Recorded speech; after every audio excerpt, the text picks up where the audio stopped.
नमस्कार, आप देख रहे हैं इंडिया टीवी। आपके साथ मैं हूं मीनाक्षी जोशी। नमस्कार, मैं हूं अमित पालित।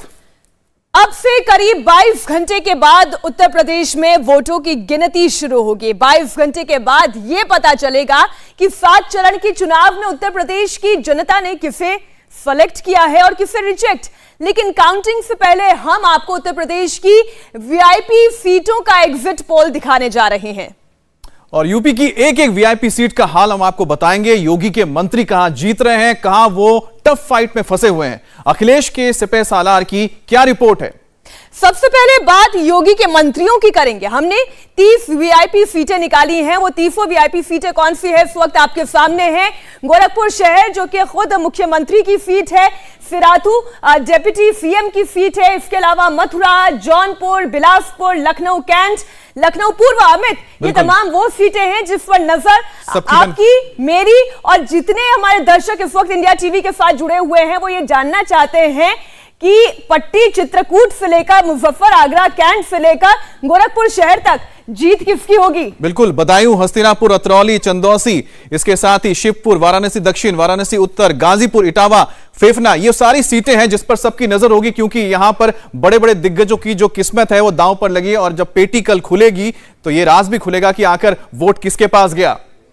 तो चलिए, क्योंकि मुख्यमंत्री योगी आदित्यनाथ सबसे बड़ा चेहरा उत्तर प्रदेश के चुनावों का, जिनके ऊपर बहुत बड़ी जिम्मेदारी, अपनी सरकार को एक बार फिर से इतिहास बनाने का मौका देने की बड़ी जिम्मेदारी, क्या वो इतिहास बना पाएंगे? सबसे पहले उन्हीं की सीट की बात कर लेते हैं। गोरखपुर शहर की ही हम बात कर लेते हैं, जहां पर योगी आदित्यनाथ चुनावी मैदान में है। पहली बार है जो सिटिंग मुख्यमंत्री है वो चुनाव लड़ रहा है। एक इतिहास अभी बन गया। इसके अलावा समाजवादी पार्टी से सुभावती शुक्ला ये चुनावी मैदान में है। जीत इसमें क्या कोई शक शुबा रह जाती है अमित? देखिए, जिस तरह से हमने यहां पर अभी तक पूरा ट्रेंड देखा है, यहां पर लगातार बीजेपी के पास सीट रही है, तो ऐसे में सीधी सी बात है कि जब इस सीट पे जो हम ट्रेंड देखते हैं, अगर ट्रेंड ही ऐसा रहा है कि जिसमें बीजेपी को लगातार जीत मिली और हर बार आपने देखा कि वोट परसेंटेज बढ़ा है, तो उम्मीद हम कर रहे हैं कि हो सकता है 50% क्रॉस कर जाए इस बार। सबसे मजबूत सीट अगर हम कहें तो वो योगी आदित्यनाथ की ही सीट है और बहुत सेफ सीट है।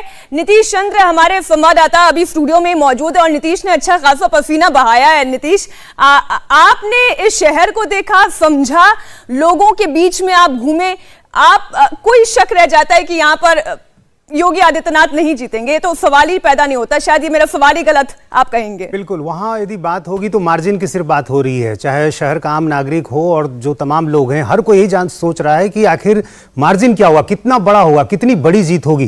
क्योंकि योगी आदित्यनाथ का देखिए वो एक इलाका है, लंबे समय से सांसद रहे, 5 बार सांसद रहे, 5 साल से मुख्यमंत्री हैं और उस इलाके ही में नहीं बल्कि आसपास के पूरे इलाके में उनका प्रभाव है। और दूसरी बात यह कि गोरक्ष पीठाधीश्वर होने के कारण उनकी एक अलग पकड़ है, एक आस्था का जो नजरिया है लोगों का वो भी काम करता है। और पूरे उत्तर प्रदेश के संदर्भ में आप देखिए, यदि योगी आदित्यनाथ की जो भी छवि हो एक हिंदूवादी नेता की, लेकिन गोरखपुर में उससे बाहर दिखाई देते हैं। वहां हमने देखा कि किसी भी जाति के लोग हों, किसी भी तबके के लोग हैं, हर कोई की आस्था है। यहाँ तक कि जो गोरखनाथ मंदिर है उसके आसपास का जो मुस्लिम इलाका है, वहां भी जो लोग रहते हैं वो भी कहते हैं कि बाबा हमारे पड़ोसी हैं, हमारे लिए काम किया। दूसरा पहलू ये आपसे समझूं कि गोरखपुर शहर से योगी आदित्यनाथ यदि चुनाव लड़ रहे हैं और एक अच्छे मार्जिन के साथ जीत दर्ज करते हैं, तो वो अपने आसपास के क्षेत्र में, आसपास के विधानसभा सीटों पर कितना असर डालते हैं, नजरें इस बात पर टिकी होंगी। जी हाँ, बिल्कुल। और जाहिर है जब गोरखपुर से जब उनके चुनाव लड़ने का फैसला हुआ उसके बाद यही समझा गया कि यहाँ से सिर्फ गोरखपुर ही नहीं बल्कि पूरे पूर्वांचल को साधने की कोशिश होगी, तो वो असर दिखाई देगा। हालांकि कुछ सीटों पर वहाँ थोड़ा मुकाबला कड़ा आसपास की सीटों पर दिख रहा है, लेकिन मोटे तौर पर यदि आप देखें तो पूरे गोरखपुर बस्ती का जो रीजन है वहां पर उनका आपने कहा कि आसपास की कुछ एक सीटों का, तो क्या उन पर असर नहीं हो रहा है? नहीं, वहां कुछ जैसे गोरखपुर ग्रामीण की जो सीट है वहां पर संजय निषाद अपने बेटे को टिकट चाहते थे, लेकिन टिकट उनको नहीं मिला, उनको चौरी चौरा भेज दिया गया, तो वहां थोड़ी निषाद वोटरों में एक नाराजगी हुई है। तो कुछ जो लोकल इक्वेशन है उसके आधार पर मुकाबले में थोड़ा सा आसपास के सीटों में दिखता है, लेकिन मोटे तौर पर आप ये देखेंगे कि वहां योगी आदित्यनाथ का पूरा प्रभाव है। और उनकी सीट पर आप देखिए सुभावती शुक्ला जो हैं या फिर चेतना पांडे जो हैं, ये सब राजनीति में बिल्कुल नए चेहरे हैं। पहली बार उपेंद्र शुक्ला की पत्नी है सुभाविता शुक्ला, जो कि 2018 में जब उपचुनाव हुआ था वहां गोरखपुर में, तब उपेंद्र शुक्ला हार गए थे, बाद में उनकी मौत हो गई और उन्हीं की पत्नी है सुभाविता शुक्ला। तो समाजवादी पार्टी ने यह समझा कि शायद ब्राह्मण वोट हमें इस तरफ मिल जाएगा, लेकिन मैंने जहां तक वहां देखा है जाति से ऊपर। अगर नीतीश समझना चाहूं, देवेंद्र भी हमारे साथ मौजूद है। देवेंद्र, यही अगर हम करहल लेकर जाते हैं तो भारतीय जनता पार्टी ने ऐसा नहीं केक वॉक बनाकर अखिलेश यादव के सामने रख दिया, लेकिन योगी आदित्यनाथ के लिए ये केक वॉक ही था। समाजवादी पार्टी ने क्या उतनी मेहनत के साथ सीट पर कैंडिडेट सिलेक्शन नहीं किया? उसमें कोई बहुत ज़्यादा विकल्प नहीं थे मीनाक्षी। अगर देखें तो जैसे दलित वोटर्स हैं जो कि इस बार के चुनाव में बहुत अहम भूमिका निभाने वाले हैं, बार बार ये कहा जाता है, क्योंकि बीएसपी बहुत मजबूती से कम लड़ती हुई दिख नहीं रही है, सारे आंकड़े भी उसी दिशा की तरफ इशारा कर रहे हैं। तो ऐसे में दलित वोटर्स का रुझान किधर जाएगा? अगर गोरखपुर सीट की भी बात करें तो योगी आदित्यनाथ मठ के चलते दलितों में बहुत अच्छा प्रभाव रखते हैं, और उस सीट पर अगर दलित भी बीजेपी के साथ हैं तो आप अंदाजा लगाइए कि कितनी आसान सी सीट रहेगी। और समाजवादी पार्टी के पास कोई ऐसा विकल्प था ही नहीं। उनके पास जो विकल्प थे उसमें से एक चालाक विकल्प सहानुभूति के आधार पे उन्होंने लड़ने की कोशिश की है, लेकिन अखिलेश यादव को भी बखूबी मालूम होगा कि उस सीट पर कुछ नहीं होना है। दूसरी तरफ करहल की सीट की बात करें तो ब्राह्मण वोट, ये उनका मतलब कोशिश था कि किसी तरह से मिल जाए। जी हाँ, बिल्कुल। और करहल की सीट की बात करें तो करहल पे बीजेपी ने जो जिस कैंडिडेट का चयन किया है, ये प्रदेश इकाई का नाम नहीं था, बल्कि दिल्ली में बैठे बीजेपी के आला नेताओं ने इस नाम को तय किया था। और आप देखें कि किस गोपनीयता के साथ जब उन्होंने अपना नामांकन दाखिल कर दिया था एसपीएस बघेल, उसके बाद लोगों को पता चला कि अखिलेश यादव के सामने वो कैंडिडेट होंगे। तो जाहिर तौर पर उस रणनीति पे पिछले कुछ दिनों से काम किया जा रहा था दिल्ली में, लेकिन बहुत गोपनीयता के साथ। और कोशिश ये थी कि अखिलेश यादव के ऊपर कम से कम दबाव बनाया जाए। तो थोड़ा सा भी इस पर और हम चर्चा करेंगे, क्योंकि अभी बीजेपी के हम वीआईपी सीटों की बात कर रहे हैं अमित, और अगला नाम आता है सिराथू का। केशव प्रसाद मौर्य जो कि डिप्टी सीएम है, और देखना होगा कि आखिरकार उनके टक्कर में कौन है। तो सपा ने यहां पर डॉक्टर पल्लवी पटेल को मैदान में उतारा है, और मुझे लगता है कि यहां पर जो ओबीसी का हम जिक्र कर रहे हैं कि एक ही समाज के लोगों की टक्कर है, लेकिन इसमें हम जो बता रहे एग्जिट पोल में जीत बीजेपी प्लस को जा रही है। और इसको लेकर बीजेपी गठबंधन को इसके पीछे एक कारण यह भी है कि अपना दल का भी यहाँ पर अच्छा खासा वोट बैंक है, और केशव प्रसाद मौर्य क्योंकि खुद मौर्य जाति से आते हैं, उनका वोट बैंक भी सिराथू में अच्छा खासा है। लेकिन जब पोलिंग से पहले ये चर्चा चल रही थी, हमारे साथ मनीष भट्टाचार्य भी स्टूडियो में जुड़े हुए। मनीष, जब ये चर्चा चल रही थी कि सिराथू में क्या वाकई में केशव प्रसाद मौर्य के लिए ये चुनाव बहुत आसान होने वाला है या नहीं होने वाला है, क्योंकि उस वक्त ओपिनियन पोल भी ये कह रहे थे मनीष कि ये if it not going to be very easy for Keshav Prasad Maurya, लेकिन पोलिंग डेट तक आते आते क्या समीकरण बदले? देखिए, इजी नहीं है केशव प्रसाद मौर्य के लिए, ये बात तो साफ है, क्योंकि वहाँ का जो सिनेरियो है वो हमने देखा भी है। दलित और ओबीसी दोनों ये जो है ये जातिगत जो फॉर्मूला है वहाँ के लिए सेट होता है। दूसरी बात ये है कि जो समाजवादी पार्टी की तरफ से जो उम्मीदवार है या ये कहें जो कैंडिडेट है, उसको बहुत ज़्यादा वक्त नहीं मिला है। महज 20 से 22 दिन जब चुनाव बचे थे उससे पहले। पल्लवी पटेल का सिलेक्शन भी बहुत सोच समझ कर किया गया। देखिए, बिल्कुल अनुप्रिया पटेल की वो बहन है, और एक बात खासतौर पे देखने वाली ये है कि जब केशव प्रसाद मौर्य वहाँ पर नामांकन भरने के लिए गए थे तो बड़े बड़े दिग्गज बीजेपी के नेता वहाँ पर मौजूद थे उनके साथ, लेकिन इनके साथ कोई भी कैंडिडेट वहाँ पर नहीं आया। यहाँ तक अखिलेश यादव की वहाँ कोई जनसभा नहीं हुई, कोई रैली नहीं हुई। ये वहाँ के लोगों की बात थी। ये कहना था कि अगर एक बड़े चेहरे के तौर पर यहाँ पर इनको उतारा है तो अखिलेश यादव को यहाँ पर आना चाहिए था। तो इस तरीके की बातें वहाँ पर हुई। बताइए कि जब मैदान में उनको उतारा तो कई लोगों ने विरोधी कह रहे थे कि उनको फंसा दिया, सिराथू में फंसा दिया, निकाल नहीं पाएंगे। ऐसा क्यों बोल रहे थे? क्या वहां पर समीकरण थे पहले जो कि इस वक्त एग्जिट पोल से उल्टा पड़ता दिख रहा है? देखिए, समीकरण साफ है कि पटेल, दलित, ओबीसी ये जो जाति वर्ग आंकड़ा है वो वहाँ का बाहुल है, डोमिनेंस एरिया है। और चूंकि वहाँ का एक बहुत बड़ा मुद्दा था विकास का, सड़कें बहुत अच्छी नहीं थी, लोगों की एक मूलभूत समस्या ये थी कि भाई सड़कें अच्छी नहीं है, आवारा पशु एक बहुत बड़ा मुद्दा है, इसको लेकर कुछ सरकार ने किया नहीं, फिर भी कोशिशें बहुत की गई। यही वजह है कि टक्कर बहुत ज़्यादा है। टक्कर बहुत ज्यादा है। देवेंद्र, क्या अब परिस्थिति बदल चुकी है? क्योंकि एग्जिट पोल तो ये दिखा रहा है कोई कांटे की टक्कर नहीं है, बीजेपी यहां पर जीत रही है, बीजेपी के लिए स्ट्रांग होल्ड है।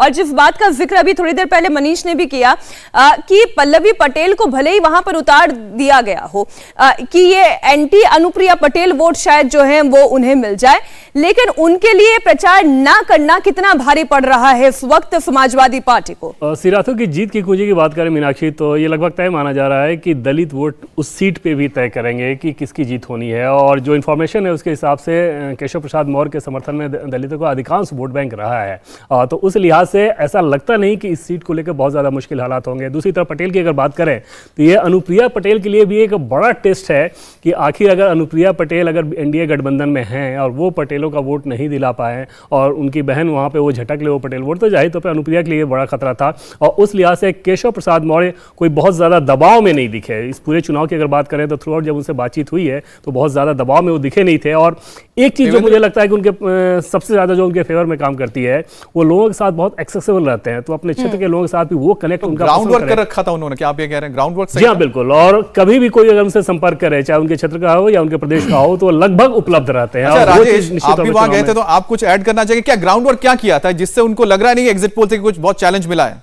देखिए, एक बड़ी अहम चीज हुई चुनाव से ठीक पहले बसपा ने ब्राह्मण प्रत्याशी घोषित किया था वहां से, और चुनाव नामांकन से ठीक एक दिन पहले मुस्लिम प्रत्याशी वहां से दिया गया। तो ये कहीं ना कहीं केशव प्रसाद मौर्य की राह जो है वो आसान करता हुआ दिख रहा है, लेकिन राह बहुत ज्यादा आसान नहीं है। वहां पर मुकाबला काफी कठिन, और जैसे फंसाने की बात जो की जा रही है, वहां इलाके में जब हम घूमते हैं तो लोगों से जब बात होती है तो समझ में आता है कि केशव प्रसाद मौर्य के लिए राह जो है इस सीट पर, सिराथू सीट पर, बहुत आसान नहीं है। राजेश, आपका ओपिनियन जो है हमारे बाकी सहयोगियों के ओपिनियन से थोड़ा अलग है। आप ये कह रहे हैं कि चुनौती होगी, ये बहुत इजी बैटल नहीं थी, आप ये कह रहे हैं? बिल्कुल। देखिए 2000 तो कोई नहीं मानेगा। 2012 में यहां पर केशव प्रसाद मौर्य चुनाव जीते थे। 2014 में जब उपचुनाव हुए तब समाजवादी पार्टी वापस जीत गई थी। 2017 में जो विधायक थे शीतला पटेल, वो कुर्मी समुदाय से आते हैं और उनका टिकट कटा है और नाराजगी है कुर्मी समुदाय में, और इसे भुनाने के लिए पल्लवी पटेल को टिकट दिया गया और उनके लिए पूरे जोर से कैंपेनिंग की गई। अखिलेश भी पहुंचे वहां पे, डिंपल यादव पहुंची, जया बच्चन भी पहुंची। डिंपल यादव ने अपने आप को पूरा यूपी का बहू बताया, तो सिराथू की बहू इनको पल्लवी पटेल को बताया। तो बहू और बेटी की लड़ाई वहां पे चल रही है, और पल्लवी पटेल का अगर आप भाषण सुनेंगे, उनका अगर भाषण सुनेंगे, उनका भाषण सुनने भी लोग आ रहे हैं, तो उनके तरफ अट्रैक्शन वजह है कि जब वो चुनाव में उतरे तो लोगों ने यही कहा विरोधियों ने कि फंसा दिया इसमें केशव प्रसाद मौर्य को सिराथू से। एक चीज और जोड़ दूं कि जब पटेल को उम्मीदवार बनाया जा रहा था तो आपको याद होगा कि 2 दिन पहले अचानक से असमंजस की स्थिति हुई और उसके बाद ये कहा जा रहा था कि वो मना करेंगे कि वहां से चुनाव नहीं लड़ेंगे। और फिर आ गया कि प्रेस कॉन्फ्रेंस होगा, फिर उसके बाद बहुत सारी चीजें, फिर उसमें डेवलपमेंट हुआ था।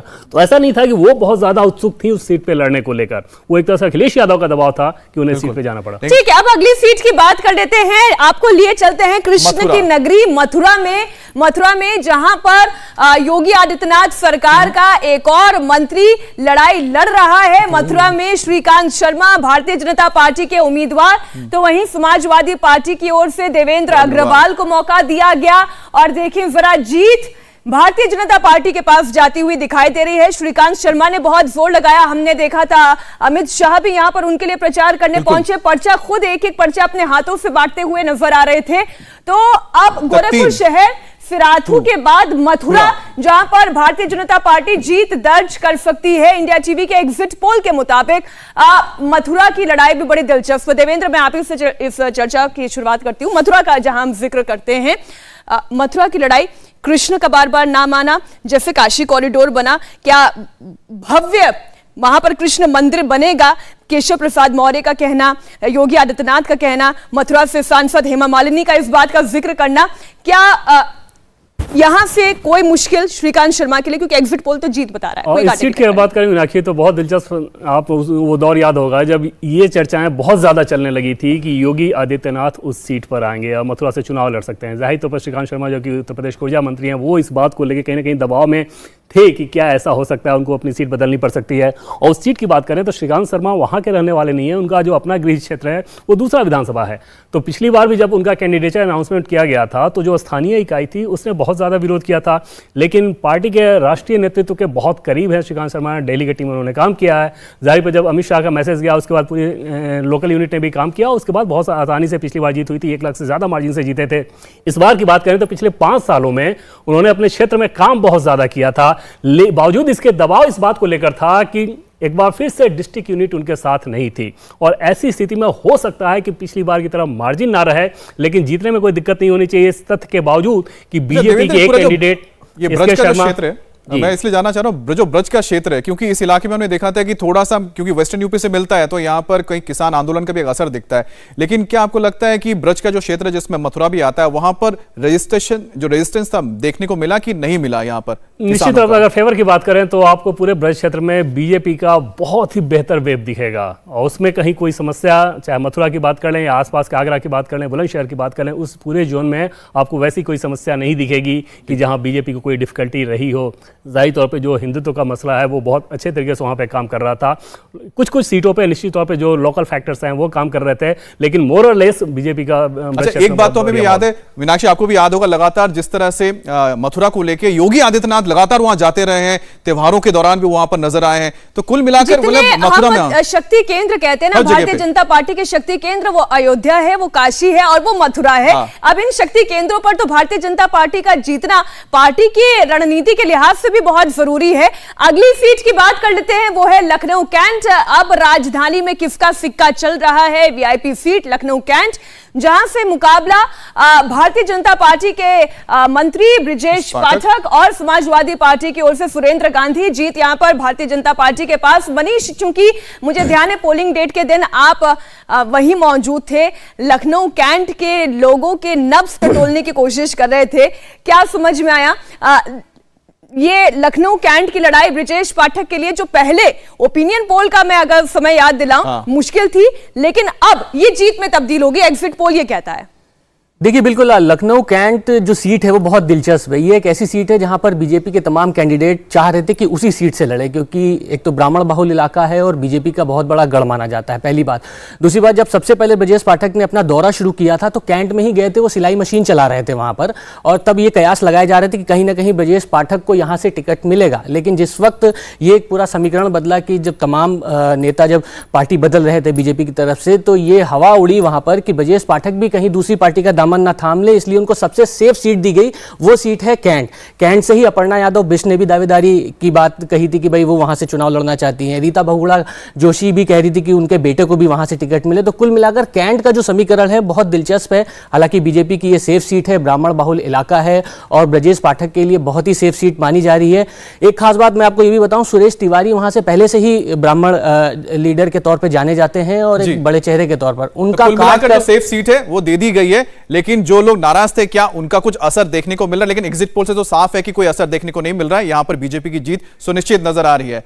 और आपको बता दें कि लगातार हम आपको बता रहे हैं कि कल तो नतीजे आएंगे, लेकिन उससे पहले एग्जिट पोल के जरिए हम आपको बता रहे हैं कि कौन कौन से वीआईपी सीट है जिस पर बाजी मार सकते हैं कैंडिडेट्स, किस पार्टी के हैं अभी तक बता दें, चाहे मथुरा हो चाहे वो लखनऊ कैंट की बात हो, यहां पर बीजेपी जीतती हुई नजर आ रही है। इंडिया टीवी हर वक्त हर जगह डाउनलोड करने के लिए सर्च करें India TV news Google play store या ऐप स्टोर पर।